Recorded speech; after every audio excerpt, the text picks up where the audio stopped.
Здравствуйте. Здравствуйте. Опять пришли? Добро Конечно.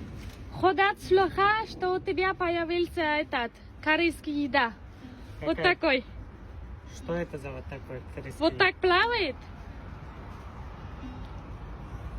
Корейская еда.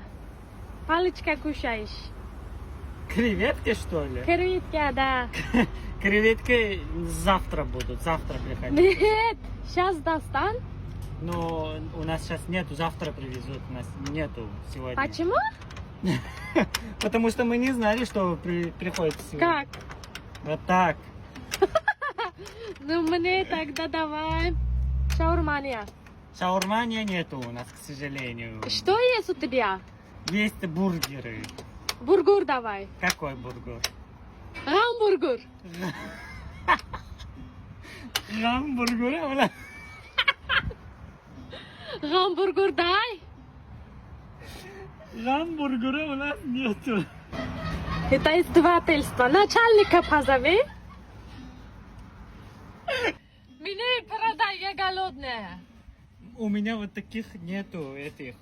Мне корейской дай, еды. не знаю. Почему реклама висит? Ну, завтра утром будет. Сейчас же ночь. Крылечко дай острые кипсы. Так. Почему закрываешь? Мне сейчас кажется, сейчас вы меня ударите.